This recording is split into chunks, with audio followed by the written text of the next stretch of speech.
There are some faces that feel like a snapshot of a specific time. They appear on our screens, capture a feeling, a moment, an entire generation's quiet rebellion, and then they're gone. We might not even notice their absence at first. Life moves on, new faces emerge, and the old ones become filed away in the archives of our memory, filed under nostalgia. But sometimes the story of what happened after the credits rolled is far more profound, more human, and ultimately more heartbreaking than any role they ever played. Today, we're not just talking about a forgotten actress. We're talking about a quiet revolutionary, a young woman who held up a mirror to the absurdities of the world, became an icon for outsiders everywhere, and then made the almost unthinkable choice to walk away from it all, not in defeat, but in search of a different kind of truth. This is the story of Jessica Campbell, a name you might know from a single searingly brilliant performance, but whose life was a complex tapestry of art, healing, and a quiet search for meaning that was tragically cut short. Her journey from the cynical halls of a fictional high school to the quiet sanctity of a healer's office is a powerful, poignant reminder that the brightest stars don't always burn in the Hollywood sky. So, let's dim the lights and delve into the beautiful, brief, and incredibly impactful life of a woman who truly lived on her own terms. To understand Jessica Campbell, you have to transport yourself back to the tail end of the 20th century. The 1990s were a fascinating transitional decade. We were living in a pre-9/11 world, a time of relative peace and economic prosperity for many in the West. Yet underneath that placid surface, a current of cynicism and disillusionment was brewing. Generation X, raised in the shadow of the boomers, had cultivated a culture of irony and detachment as a defense mechanism against a world they often found to be plastic and insincere. This wasn't the free-spirited rebellion of the 60s. It was a quieter, more internal form of dissent, expressed through grunge music, zines, and a burgeoning independent film movement. This was the golden age of indie cinema. Directors like Quentin Tarantino, Kevin Smith, and Richard Linklater were rewriting the rules of filmmaking, proving that you didn't need a blockbuster budget to tell a compelling story. Audiences were hungry for something real, for characters who were flawed, funny, and deeply relatable. This cultural shift created a space for a new kind of teen movie to emerge. Gone were the glossy, often one-dimensional archetypes of the John Hughes era. In their place came films that explored the darker, more complicated corners of adolescence with unflinching honesty and a razor-sharp wit. Films like Ghost World, Welcome to the Dollhouse, and Donnie Darko treated teenage angst not as a joke, but as a legitimate existential crisis. It was into this fertile ground, this cultural moment that valued authenticity and a healthy dose of skepticism, that Jessica Campbell would make her unforgettable entrance. She was, in many ways, the perfect actress for the era, possessing an old soul, an understated intelligence, and an innate ability to convey a world of disdain with a single, withering glance. The world was ready for a character like Tammy Metzler, and Jessica Campbell was born to play her. Jessica's own story began far from the Klieg lights of Hollywood in the heartland of America. Born on October 30th, 1982, in Tulsa, Oklahoma, her early life was grounded in a reality that was worlds away from the industry she would one day enter and then forsake. Oklahoma, with its sprawling plains and strong sense of community, instilled in her a certain pragmatism, a down-to-earth quality that would later define both her performances and her life choices. There's little public record of her childhood being particularly dramatic or geared towards performance. She wasn't a product of a stage family or a child relentlessly pushed towards stardom. Her entry into acting seems to have been more organic, a path that opened up perhaps through local opportunities that eventually led to a bigger stage. Her first professional role came in 1992 in the television movie In the Best Interest of the Children, starring Sarah Jessica Parker. It was a small part, the kind of role that provides invaluable experience but rarely gets noticed. She was just a child, learning the technical craft of acting, hitting marks, taking direction, understanding the rhythm of a set. A couple of years later, she appeared in The Secret World of Alex Mack, a popular Nickelodeon show that was a staple for many kids in the 90s. These early roles were her apprenticeship. They allowed her to dip her toes into the industry without being consumed by it, to learn the profession from the inside out.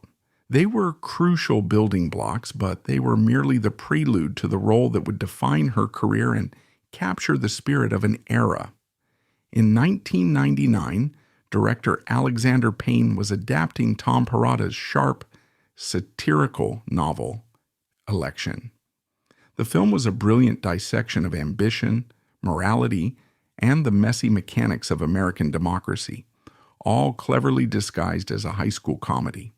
The story centered on the pathologically ambitious Tracy Flick, played with terrifying perfection by Reese Witherspoon, and the beleaguered teacher, played by Matthew Broderick, who sets out to sabotage her campaign for student body president. The casting for these central roles was impeccable, but for the film to truly land its satirical punches, it needed a third element, a wild card, a voice of anarchic reason in a world gone mad with ambition. It needed Tammy Metzler. On the page, Tammy was already a compelling character. She was the younger sister of the popular but dim-witted jock Paul, who is goaded into running against Tracy. Tammy's own motivation for entering the race is pure, unadulterated revenge. Her girlfriend Lisa has dumped her for Paul, and in a fit of righteous fury, Tammy decides to run for president herself, not to win, but to burn the whole corrupt system to the ground. She was cynical, openly gay, and utterly contemptuous of the entire charade. Finding a young actress who could embody that specific blend of adolescent rage, intellectual superiority, and wounded vulnerability was a monumental challenge. Enter Jessica Campbell. She was only 16 at the time of her audition, but she possessed a gravity and self-awareness that was astonishing. According to casting directors, she walked in and simply was Tammy. There was no artifice, no sense of a child playing a rebel. She had an innate understanding of the character's core, the deep well of hurt hidden beneath layers of sarcastic armor. She delivered her lines with a deadpan finality that made them both hilarious and deeply resonant. Her infamous campaign speech in the school auditorium is a masterclass in understated comedic performance. Standing before the student body, she doesn't offer empty promises or platitudes. Instead, she delivers a blistering indictment of the whole system. "Who cares about this stupid election?" she asks, her voice flat, devoid of emotion. She promises to dissolve the student government if elected, so nobody has to sit through these stupid assemblies ever again. The crowd erupts in a riotous ovation, not because they're inspired, but because she's articulated the unspoken truth they all felt. In that moment, Tammy Metzler becomes a folk hero, and Jessica Campbell becomes a star. Her performance was hailed by critics as one of the film's greatest strengths. It earned her an Independent Spirit Award nomination for Best Debut Performance, placing her alongside some of the most promising young talents in the industry. What made her portrayal so revolutionary was its authenticity. In an era where queer characters in teen media were often stereotypes, tragic figures, or the butt of a joke, Tammy was presented without comment or judgment. Her sexuality was a part of who she was. the catalyst for her actions, but it didn't define her entire existence. She was a fully formed, complex human being.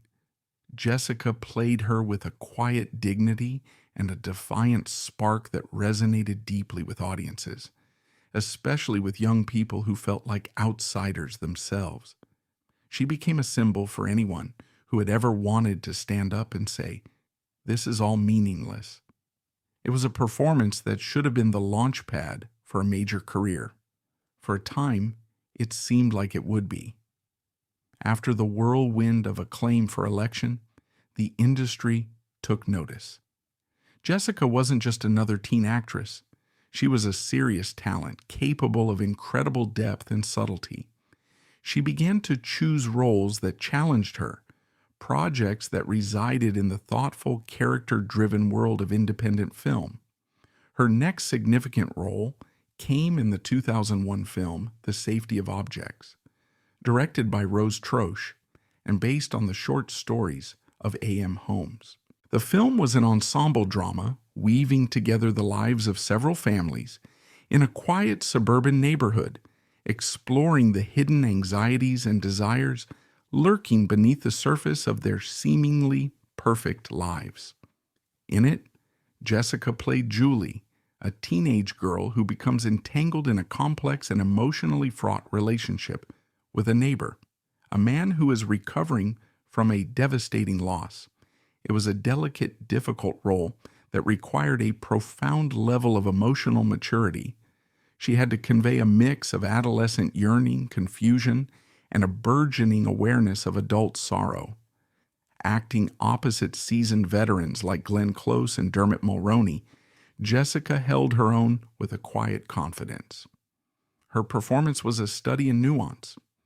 She communicated Julie's inner turmoil not through grand dramatic gestures, but through small, subtle shifts in her expression. The way she held herself, the hesitant cadence of her speech. It was a performance that confirmed what Election had promised. She was an actress of rare intelligence and sensitivity. She wasn't interested in playing the typical girlfriend or popular girl roles. She was drawn to characters with complicated inner lives, to stories that explored the messy, often uncomfortable truths of human experience. Around the same time, she made a guest appearance that would further cement her status as a cult icon. She appeared in a two-part episode of the critically acclaimed but tragically short-lived television series Freaks and Geeks. The show, created by Paul Feig and executive produced by Judd Apatow, was celebrated for its painfully honest portrayal of high school life in the early 1980s. It was a show that found beauty and humor in the awkward, mundane moments of being a teenager. Jessica played Amy, a tuba player in the school marching band, who becomes the girlfriend of Ken, the cynical, sharp-tongued freak played by Seth Rogen. Her character was in many ways a perfect fit for the show's ethos. Amy reveals a secret to Ken. She was born with ambiguous genitalia, a condition known as intersex. The storyline was handled with incredible sensitivity and humor, a rarity for television at the time. Jessica's performance was once again remarkable for its lack of sentimentality. She played Amy with a matter-of-fact confidence and a wry sense of humor about her situation. The chemistry between her and Rogen was palpable. They created a relationship that felt real, sweet, and endearingly awkward. The role showcased her versatility.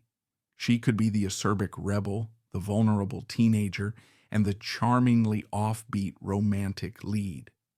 For fans of the show, her brief arc was one of its most memorable, a perfect example of the show's ability to blend comedy with profound moments of human connection. Her work in these years after Election painted a picture of an artist carefully curating a career of substance.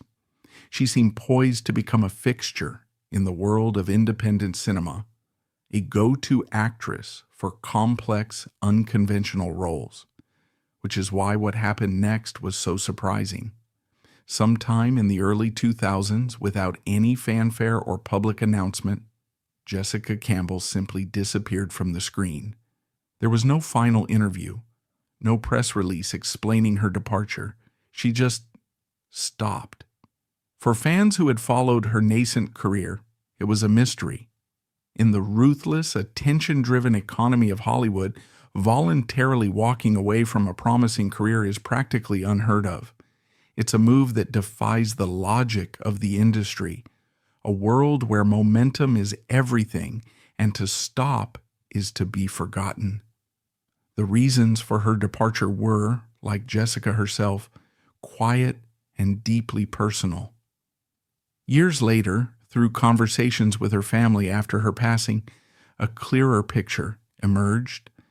The environment of Hollywood, with its relentless focus on image, its networking, its superficiality, and its often brutal competition, was fundamentally at odds with her nature. She was a private, introspective person who found the constant performance of being a public figure to be draining and inauthentic. One family member recalled that she was an intensely private person and found the Hollywood scene to be a real rat race that she simply didn't want to be a part of.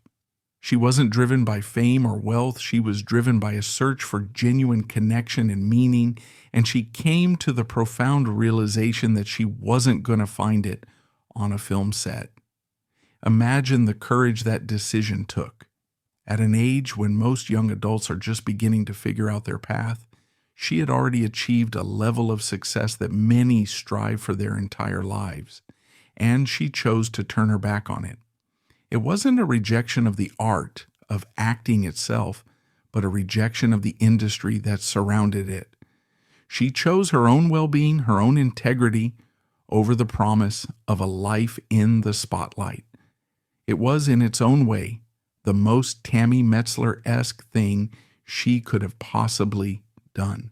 She saw a system she found to be fundamentally flawed, and instead of trying to play the game, she simply refused to play at all.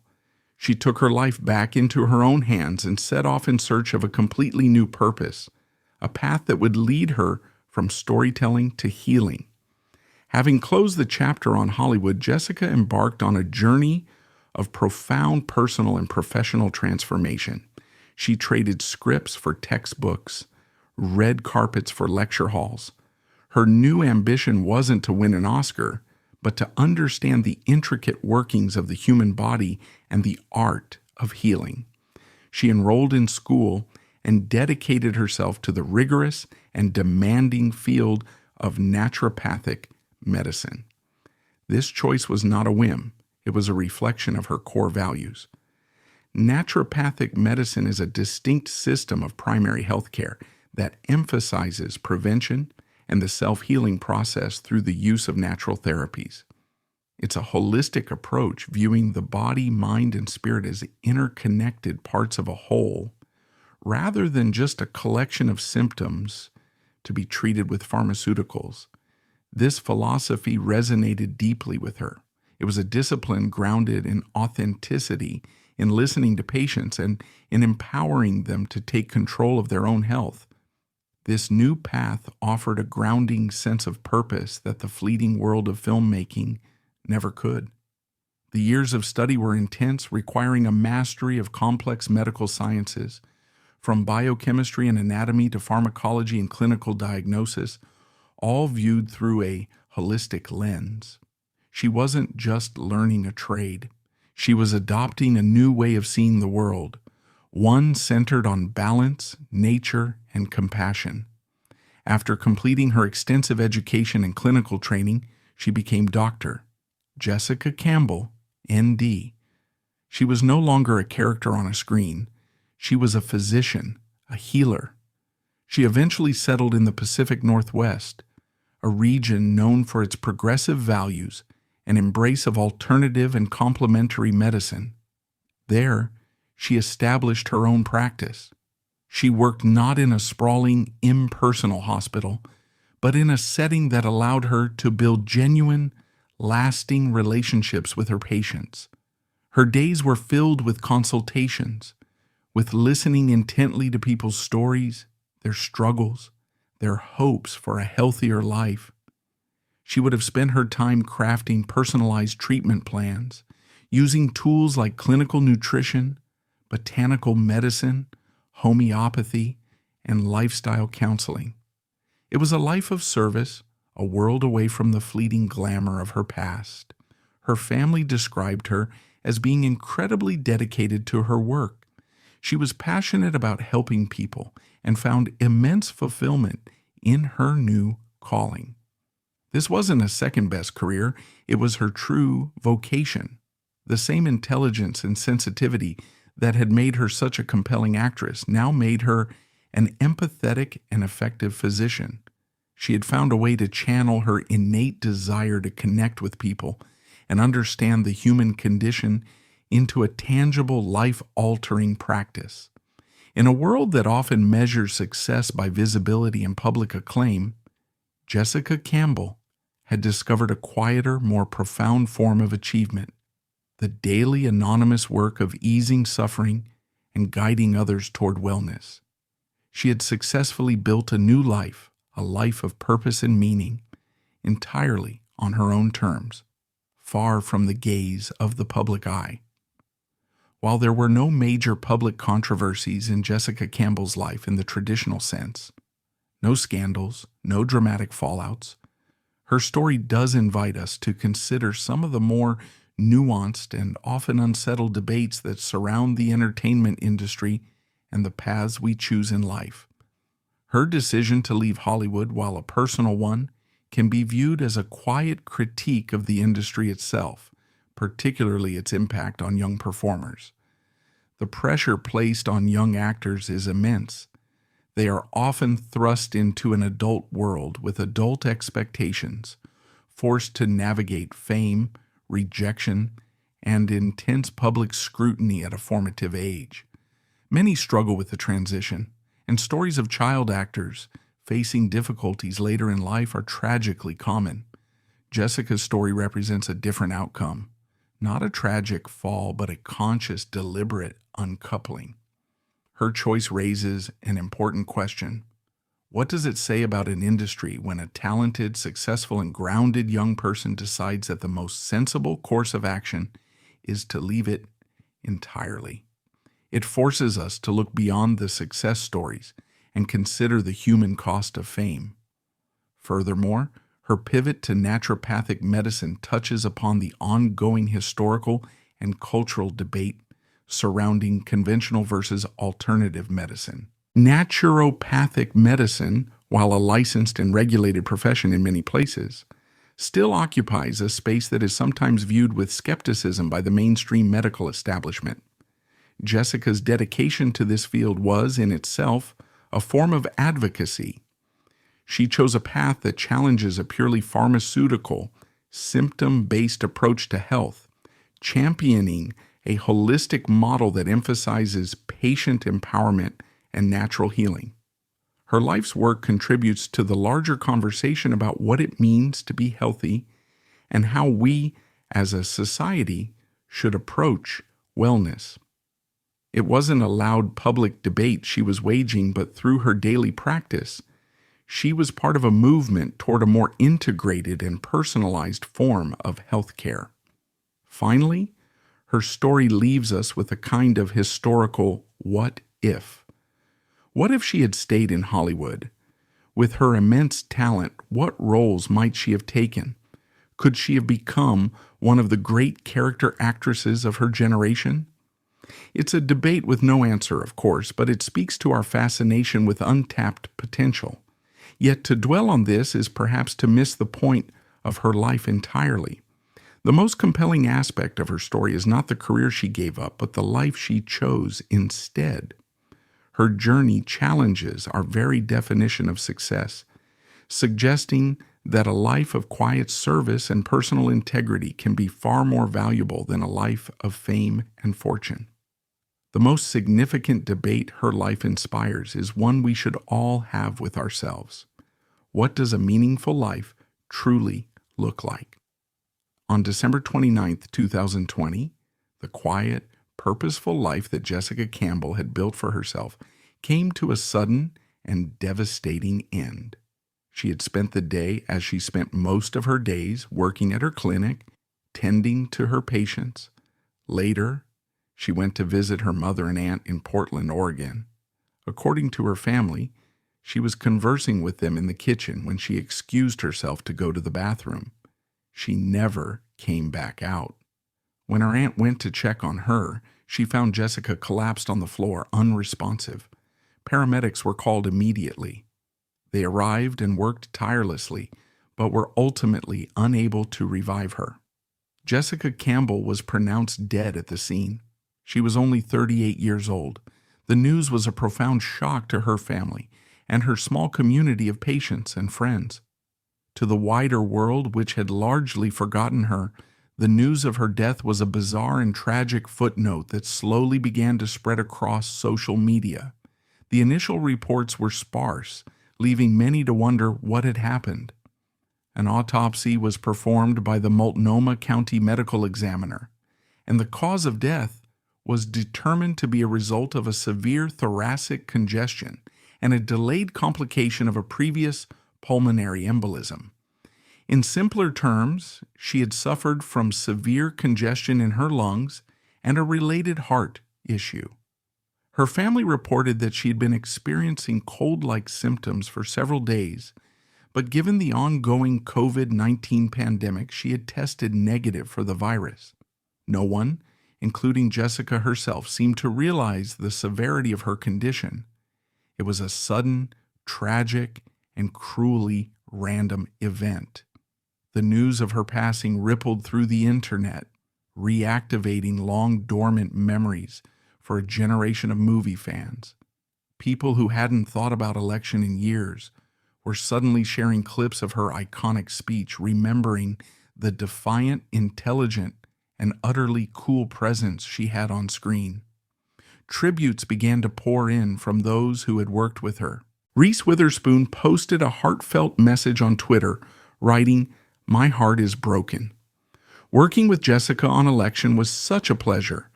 I'm sending all my love to Jessica's family and loved ones." The film's director, Alexander Payne, and writer Tom Perrotta also expressed their deep sadness, remembering her as a unique and brilliant talent. For many, the news of her death was doubly shocking because it was paired with the revelation of the life she had been living. Most had no idea she had become a doctor. The story became not just about the loss of a talented actress, but about the loss of a dedicated healer who had found her true calling. It was a tragic end to a life that had been lived with such quiet intention. The legacy of Jessica Campbell is a dual one, a story with two distinct, equally powerful acts. On one hand, there is her artistic legacy, which is largely encapsulated by one perfect, indelible performance. As Tammy Metzler, she created more than just a memorable character. She created an archetype. She was the intellectual, cynical, queer rebel who refused to play by the rules, and she became an icon for a generation of outsiders. In the landscape of 90s cinema, her portrayal was groundbreaking. She offered a form of queer representation that was authentic, unapologetic, and devoid of cliché. Tammy wasn't a victim or a sidekick. She was a protagonist in her own right, a force of nature who drove the narrative. The enduring popularity of Election and the love for her character are a testament to the power and truth of her performance. She proved that a single role, if played with enough honesty and conviction, can resonate for decades. So what do we take away from the brief, beautiful, and ultimately tragic story of Jessica Campbell? It's a story that lingers with you, one that prompts reflection long after you've heard it. It's a reminder, first and foremost, of the sheer fragility of life, of how a vibrant existence filled with purpose can be extinguished in a single, unforeseen moment. It urges us not to take our time for granted. But more than that, her story is a profound meditation on the nature of success and fulfillment. She achieved a dream that many people spend their entire lives chasing, and she found it to be hollow. Her true legacy is not one of fame abandoned, but of purpose discovered. She had the extraordinary courage to listen to her own inner voice, to turn away from the noise and the expectations, and to build a life that was authentic to her, brick by quiet brick. She was an artist who gave us a timeless portrait of rebellion, and then she became a healer who dedicated her life to the quiet work of mending others. Her two acts, seemingly so different, were connected by a common thread, a deep, abiding intelligence and a profound sensitivity to the human condition. Whether she was dissecting the hypocrisy of a high school election or diagnosing a patient's ailment, she was always seeking a deeper truth. Her life is a quiet masterpiece, a story not about the bright lights of Hollywood, but about the steady, gentle glow of a life lived with integrity, compassion, and purpose. And though she left this world far too soon, the echo of her unique, courageous journey remains, a poignant and powerful lesson for us all.